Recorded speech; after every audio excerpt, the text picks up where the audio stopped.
মহোদয়ৰ আহ্বানত ইয়াতে বিভিন্ন ছাত্ৰ সংগঠন লগতে গাঁওৰক্ষী বাহিনী গাঁওবুঢ়াসকল আৰু আমাৰ ছিনিয়ৰ চিটিজেনক লৈ এখন সভা আহ্বান কৰা হৈছিল। অতি সুন্দৰভাৱে সভাখন হৈছে। নতুন যি আইন প্ৰণয়ন হৈছে ভাৰতীয় ন্যায় সংহিতা তিনিখন যি আইন প্ৰণয়ন হৈছে এই বিষয়ে আমাৰ প্ৰশাসন বিষয়া মহোদয়সকলে স্পষ্টভাৱে ৰাইজক বুজাই দিছে।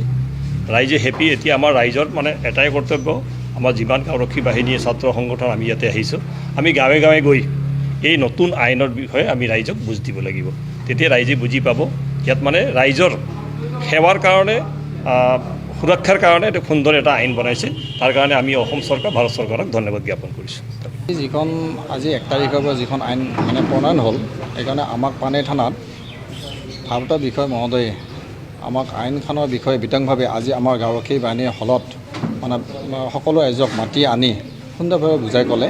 আৰু তেওঁৰ লগতে সহযোগ কৰে আমাৰ SI সুশান্ত ভৰালী ছাৰ আৰু আমাৰ সুশান্ত দাস ছাৰে। যিখন আইন প্ৰণয়ন কৰিলে সেইখন আমি সুন্দৰ প্ৰশংসা কৰিছোঁ আৰু ভাল পাইছোঁ, যাতে আমাৰ গাঁৱত যিবিলাক অজানিতে হৈ থাকে ঘটনাবিলাক তাৰ প্ৰতিশোধ কৰিব পাৰিম। আৰু আমি ভাবোঁ যে এই আইনখনে আমাৰ পিছৰ প্ৰজন্মক সুন্দৰভাৱে যাতে এটা জীৱিকা পালন কৰাত বা জীৱিকা হৈ থকাত এটা ভাল পদক্ষেপ হ'ব। হয়, আজি 1 জুলাইৰ পৰা ভাৰতত নতুন আইন প্ৰৱৰ্তন হৈছে। আৰু ইয়াতে আগত আমাৰ যিখিনি IPC আছিলে, ইণ্ডিয়ান পেনেল কোড, ভাৰতীয় দণ্ডবিধি আইন, ইয়াৰ ঠাইত BNS ভাৰতীয় ন্যায় সংহিতা তো এইখন এপ্লিকেবল কৰিছে আৰু এইখন কৰিছে। আৰু লগতে ভাৰতীয় সুৰক্ষা অধিনিয়ম আৰু ভাৰতীয় নাগৰিক সুৰক্ষা সংহিতা, এই তিনিখন আইন আজিৰ পৰা প্ৰৱৰ্তন হ'ব। আৰু আজিৰ তাৰিখৰ পৰা যিবিলাক কেছ হ'ব, সেইবিলাক যিবিলাক আমি FIR পাম, আমি এই আইনৰ দ্বাৰাই আমি এই আইনত যিবিলাক ধাৰা আছে সেইবিলাক ধাৰা আমি সেই ধাৰাতে তদন্ত কৰা হ'ব আৰু সেই ধাৰাতহে ৰেজিষ্ট্ৰেশ্যন হ'ব। আৰু ইয়াতে কিছুমান প্ৰচিডিঅ'ৰ দিয়া আছে, নতুনকৈ সন্নিৱিষ্ট কৰিছে। আইনৰ ধাৰাবিলাক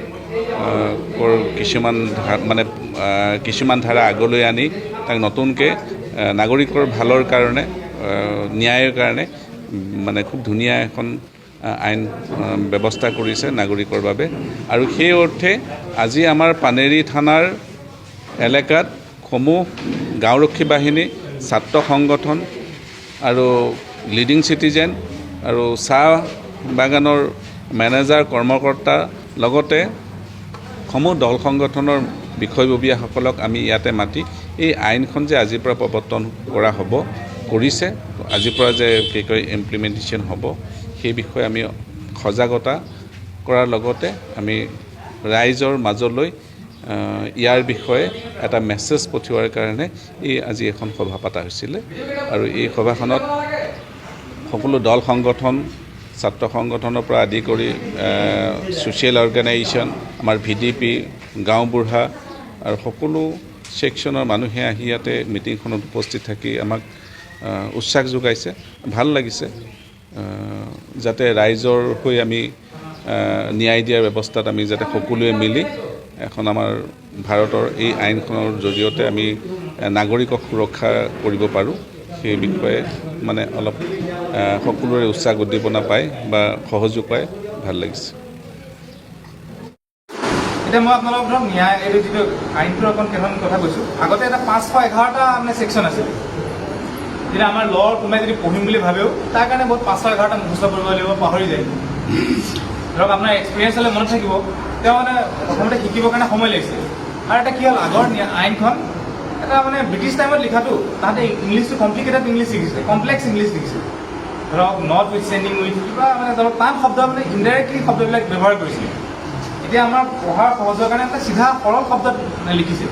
এতিয়া আপুনি যদি ইচ্ছা কৰে, আমাৰ ভাৰতীয় এইটো নাগৰিক সুৰক্ষা সংহিতাখন আমাৰ লাচিত বৰফুকন পুলিচ একাডেমীয়ে অসমীয়াত ট্ৰান্সলেট কৰিছে। তেনেকৈ এতিয়া লাহে লাহে এইখন আইন যিখিনি ইংৰাজীত বনিছে, সেইখিনি বাৰু কিতাপখিনি ইংৰাজীত আছে আৰু ইংৰাজী আৰু হিন্দীত থাকিব। তাৰপিছত এতিয়া কি হ'ব, আমাৰ যিটো অসমীয়া লেংগুৱেজটো 22টা চিডিউল লেংগুৱেজৰ ভিতৰত আহে, তেনেকৈ বড়ো আহিব, তো আপোনালোকে পৰৱৰ্তী সময়ত বড়োতো পাব, অসমীয়াটো পাব, নেপালীত পাব, যি চিডিউল লেংগুৱেজবিলাকত থাকে তাত পাব। যে যদি নাগৰিকসকলে আজি মই কৈছোঁ, মইতো চব কভাৰ কৰিব নোৱাৰিম, মিটিঙৰ টাইমো সীমিত হয়। তো তেতিয়া আপোনালোকে পঢ়ি কিনে আপোনালোকে মানে সবল হ'ব পাৰে। তো সদায় মনত থাকিব নলেজ ইজ পাৱাৰ আৰু এইটো। আপুনি যদি আইনৰ বিষয়টো জানি থয় এইটো মানে বহুত ভাল হ'ব। তো তেনেকৈ এতিয়া মই এটা ক'ম, আগতে কি কৰিলে যে ব্ৰিটিছে আইনটো বনাইছিলে তাতে মানে আপোনাৰ তাতে সিহঁতি নিজৰ শাসনকালটো বচাবৰ কাৰণে মানে সিহঁতি আইনখন এনেকুৱা বনাইছিলে যাতে সিহঁতৰ শাসনটো চলি থাকে। এতিয়া কি কৰিছে কিন্তু আইনটোত মানে নাগৰিকক মানে আপোনাৰ ই ন্যায় দিবৰ কাৰণে। তো সেইকাৰণে কি কৰিছে, crime against women and children, বাল্য মানে চিলড্ৰেনটো গম পাইছে হয়। চিলড্ৰেন মানে এতিয়া আগতে কি কৰিলে, চিলড্ৰেন মানে 18 বছৰতকৈ যোনে কমৰ হয় তাকে চিলড্ৰেন বুলি ইনক্লুড কৰা হ'ল। আগতে এইটো এটা কনফিউজন আছিলে, কিছুমান কেটেগৰী একচুৱেলি 16 বছৰতকৈ কম হ'লে কৰিব, এতিয়া কিন্তু 18 বিল' মানে 18, তো চব চিলড্ৰেন আৰু। তো চিলড্ৰেনৰ এগেইনষ্টত ক্ৰাইম আৰু এটা ওমেনৰ এগেইনষ্টত ক্ৰাইমক চবতকৈ প্ৰাধান্য দিছে। চেপ্টাৰ 5 নম্বৰ চেপ্টাৰত ৰাখিছে, তাতে মানে তাহাঁতৰ এগেইনষ্টত ক্ৰাইমখিনি যিখিনি হ'ব তাৰ চবতকৈ ফাৰ্ষ্টতে মানে সিহঁতক এড্ৰেছ কৰা হ'ব। আগতে যেনে ছাৰে যেনেকৈ ক'লে ৰেটটো 376ত আছিলে, বহুত পাছত আছিলে, তাক 511 আৰু 376 অলমষ্ট মানে বহুত পাছত আছিলে। এতিয়া এইখিনি ক্ৰাইম এগেইনষ্ট ওমেন আৰু চিলড্ৰেনখিনি আগুৱাই দিছে। এতিয়া মানে তাতে আপুনি ধৰক আমাৰ চৰকাৰে যিটো মানে গভৰ্ণমেণ্টে যিখন আইনটো বনাইছে তাৰ তেওঁলোকৰ মানে মানসিকতাটো চাওক যে মানে আমাৰ সুৰক্ষা দিয়াৰ কাৰণে হওক। তাৰপিছত আপোনাৰ এতিয়া কি কৰিছে, কিছুমান ক্ৰাইমত আমি চাওঁ আমাৰ বাগান এৰিয়াত দেখা পাওঁ যে হিউমেন ট্ৰেফিকিং কৰিবৰ কাৰণে দিল্লীলৈ কাৰোবাক বাচ্চা পঠাব লাগে, তো তাহাঁতি সেই সৰু বাচ্চাক লগাই দিয়ে যাতে দিল্লীলৈ মানে আপোনাৰ বাচ্চাখিনি লৈ যাওক। দিল্লী বুলি নহয়, বেলেগ বাহিৰৰ জেগাত চাইল্ড ট্ৰেফিকিং কৰে। তো সেইখিনি কৰাওঁতে এতিয়া যদি কোনোবাই চাইল্ডক মানে সৰু ল'ৰাক যদি এনেকৈ ক্ৰাইম কৰিবৰ কাৰণে লগাইছে, সৰু ল'ৰাটোক পানিছমেণ্টত ইমান কৰা নাই, কিন্তু সি মানে জুভেনাইল জাষ্টিছ এক্টৰ মতে এটা পানিছমেণ্ট হ'ব। কিন্তু যোনে সেই সৰু ল'ৰাটোক লগাইছে তাৰ কাৰণে এটা সি হিউমেন ট্ৰেফিকিং কৰিছে, তাৰ কাৰণে এটা বেলেগ এটা ছেকশ্যন লাগিবই, ধাৰা লাগিবই। তাৰ উপৰিও মানে যদি সি মানে বাচ্চাটোক লগাইছে সেইটো কাৰণে এটা বেলেগ ধাৰা লাগিব। মানে যদি এটা সি হিউমেন ট্ৰেফিকিং কৰিছে, চাপ'জ সি বাচ্চাক ব্যৱহাৰ কৰি চুৰি কৰাইছে, কিছুমানে কৰাই না বাচ্চা সৰু পোৱালি গেং লগাই দিব। সেই বস্তুটোৰ ওপৰতো মানে এই আইনখনে এনেকুৱা কৰিছে। আগৰ চিষ্টেমটো তেনেকুৱা আছিল যে কি কয় কৈছে সেইটো বেলেগুল আছিল। এতিয়া মানে কি চিষ্টেম কৰিছে, য়েছ আপুনি সেই মানুহজনক মানে চিকিৎসালয়লৈ নিয়াৰ দায়িত্ব আপোনাৰ এটা মানে। যদি আপোনাৰ কিবা কাৰণে পৰা নাই আপুনি লগে লগে পুলিচ ষ্টেচনত জনাব লাগে। ডেট মিনছ কি আপোনাৰ মাইণ্ডটো, আপোনাৰ মনটো কেনেকুৱা দিশত আপুনি কাম কৰিছে,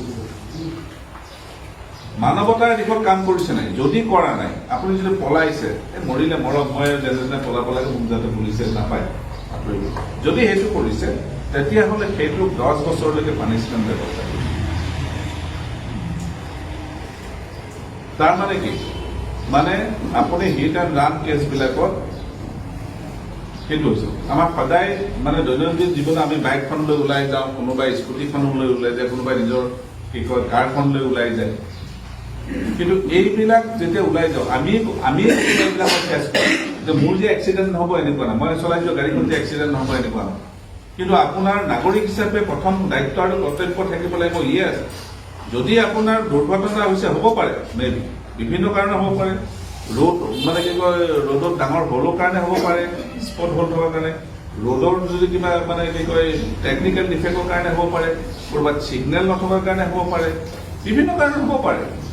মানে কি কয় তাৰ কাৰণে যিবিলাক ব্যৱস্থা আছে মানে প্ৰিকশ্যনেৰী মেজাৰ আছে, সেইবিলাক হয়তো ডিপাৰ্টমেণ্টে ক'ৰবাত কিবা কাৰণত দিছে যদিও মানে হেৰি হৈছে। যেনেকৈ আপোনাৰ জেব্ৰা ক্ৰচিঙত কি হৈছে, ধৰ যিখিনি আপোনাৰ কালাৰ মানে ব্লু চাইন কালাৰ দিছে, ব্লু চাইন কালাৰটো হয়তো কিবা কাৰণত মানে কণ্টিনিউৱাছলি বৰষুণেই হওক বা কিবা কাৰণতেই হওক, যদি তাৰ পৰা চিনবিলাক আঁতৰি গৈছে, হয়তো সেইটো কাৰণতে হওক, যিকোনো কাৰণ হ'ব পাৰে। কিন্তু দুৰ্ঘটনাটো ৰোধ কৰা দায়িত্ব প্ৰত্যেকজন নাগৰিকৰ, কাৰণ আপোনাক তাতে স্পীড লিমিট বান্ধি থয়। কিন্তু তথাপিও দুৰ্ঘটনা হ'ব পাৰে, নহ'ব বুলি মই কোৱা নাই। কিন্তু যদি হৈছে, তেওঁ সেই মানৱতা দৃষ্টিকোণৰ পৰা কোনটো এংগুলৰ পৰা সি কাম কৰিছে, তেওঁ পলায়নবাদী মনোভাৱ লৈছে নে, সেইটো সেই ইনভেষ্টিগেশ্যনত ওলাব। যদি ইনভেষ্টিগেশ্যন ওলাইছে বোলে তেওঁ পলায়নবাদী মনোভাৱ লৈ এইটো কৰিছে, কোনো ধৰণৰ পুলিচৰ লগত কোঅপাৰেট কৰা নাই, কোনো মানুহজনক হেল্প কৰা নাই, তেতিয়াহ'লে আইনৰ যিবিলাক মানে সমাজ ব্যৱস্থাত আমি কেনেকৈ ধৰণৰ আমাৰ অপৰাধবিলাক হৈছে সেইবিলাক নিয়ন্ত্ৰণ কৰিবৰ কাৰণে কিছুমান শাস্তিমূলক ব্যৱস্থাৰ কাৰণে কিছুমান প্ৰচিডিউৰ, যেনেকৈ ভাৰতীয় নাগৰিক সুৰক্ষা সংহিতা য'ত আগত ক্ৰিমিনেল প্ৰচিডিঅ'ৰ কোড আছিলে CRPC সেইখনৰ নাম নতুনকৈ কৰিছে ভাৰতীয় নাগৰিক সুৰক্ষা সংহিতা আৰু ঠিক তেনেকৈ এভিডেন্স এক্ট আছিলে আগতে মানে সেইখনক কৰিছে ভাৰতীয় সুৰক্ষা অধিনিয়ম 2023 এই তেনেকুৱাকৈ নতুন নামাকৰণ কৰি কিছুমান আইনখনৰ ধাৰাবিলাক কিছুমান সন্নিৱিষ্ট কৰিছে ক'ৰবাত নতুনকৈ এড কৰিছে ক'ৰবাত পানিছমেণ্ট বঢ়াইছে তাকে আজিৰ তাৰিখৰ পৰা নতুন আইন আজি যদি FIR আহে নতুন আইনৰ নতুন ধাৰাত কেছ ৰেজিষ্টাৰ হ'ব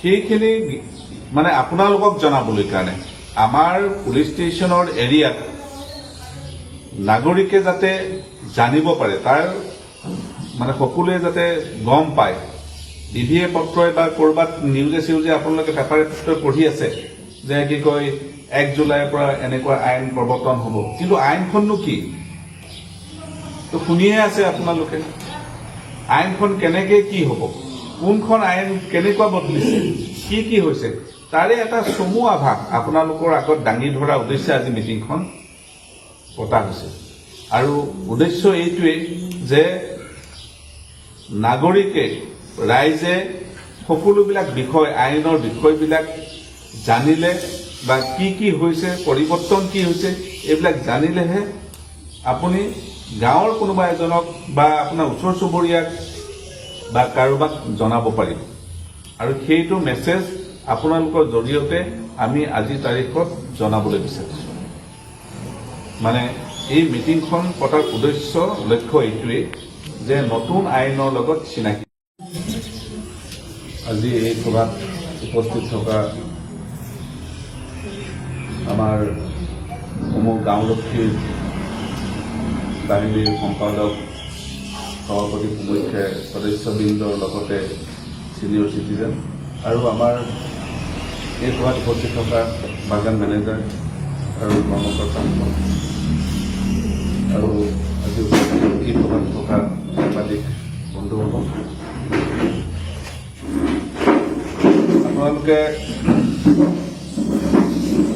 জানে আমাৰ ভাৰতবৰ্ষত স্বাধীন হোৱাৰ পৰাই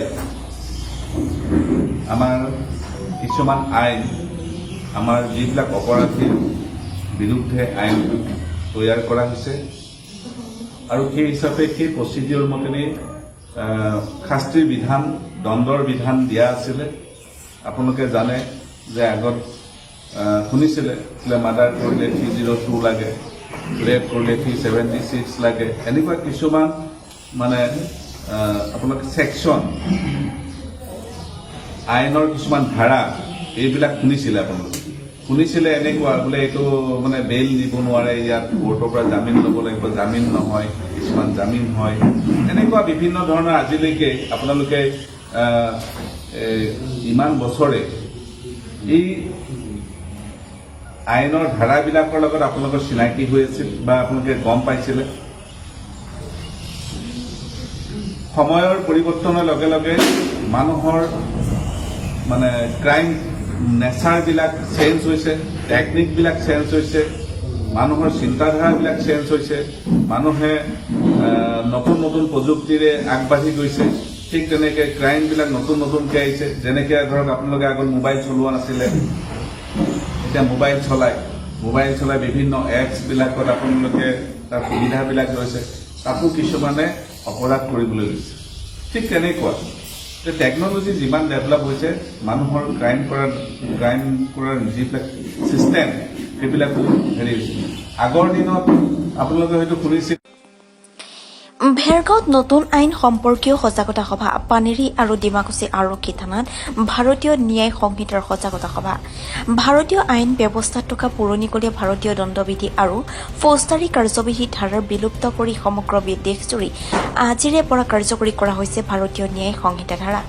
আইন ব্যৱস্থাত নতুনকৈ সন্নিৱিষ্ট কৰা ভাৰতীয় ন্যায় সংহিতাৰ বিষয়ে ৰাইজৰ মাজত সজাগতা সৃষ্টিৰ লগতে দায়বদ্ধতা গঢ়ি তুলিবলৈ আজি ৰাজ্যৰ বিভিন্ন প্ৰান্তৰ আৰক্ষী থানাসমূহৰ লগতে ওদালগুৰি জিলাৰ পানেৰী আৰু ডিমাকুছী আৰক্ষী থানাত ৰাইজ তথা দল সংগঠনৰ উপস্থিতিত সজাগতা সভা অনুষ্ঠিত কৰে ব্ৰিটিছৰ দিনৰে পৰা চলি অহা আইন ব্যৱস্থাৰ আমূল পৰিৱৰ্তন সাধনৰ লক্ষ্যৰে দণ্ডবিধি আইনৰ বিলুপ্তি কৰি ভাৰতীয় ন্যায়িক সংহিতা, ভাৰতীয় নাগৰিক সুৰক্ষা সংহিতা আৰু ভাৰতীয় স্বাক্ষৰ অধিনিয়মৰ ধাৰাসমূহৰ বিষয়ে অসামৰিক লোকসকলক সচেষ্ট কৰাৰ লক্ষ্যৰে প্ৰতিখন আৰক্ষী থানাতে অনুষ্ঠিত হয় সজাগতা সভা। আজি পানেৰী আৰক্ষী থানাৰ গাঁওৰক্ষী বাহিনীৰ প্ৰেক্ষাগৃহত গাঁওৰক্ষী বাহিনীৰ সভাপতি লক্ষী শৰ্মাৰ সভাপতিত্বত অনুষ্ঠিত সজাগতা সভাত পানেৰী থানাৰ ভাৰপ্ৰাপ্ত আৰক্ষী বিষয়া জীৱেন্দ্ৰ ব্ৰহ্ম, উপ পৰিদৰ্শক সুশান্ত ভৰালী, সীমান্ত দাস প্ৰমুখ্যে বিভিন্ন দল সংগঠন, গাঁওৰক্ষী বাহিনী, গাঁওবুঢ়া, সচেতন নাগৰিকসকলে অংশ লয়। আনহাতে একে সময়তে ডিমাকুছী আৰক্ষী থানাত অনুষ্ঠিত সজাগতা সভাত ভেৰগাঁও মহকুমাৰ মহকুমা আৰক্ষী বিষয়া দুৰ্গা কিংকৰ শৰ্মা আৰু ডিমাকুছী আৰক্ষী থানাৰ ভাৰপ্ৰাপ্ত আৰক্ষী বিষয়া মহানন্দ ভূঞা, উপ পৰিদৰ্শক শ্বহীদুল ইছলামে উপস্থিত ৰাজ্যৰ আগত ব্ৰিটিছৰ দিনৰে পৰা কাৰ্যকৰী হৈ থকা আইন ৩খন ওপৰাই নতুন আইন সম্পৰ্কে বিতংভাৱে সকলোকে সভাৰ যোগেদি অৱগত কৰোৱাৰ লগতে সকলো ৰাইজক জনাবলৈ আহ্বান জনায়।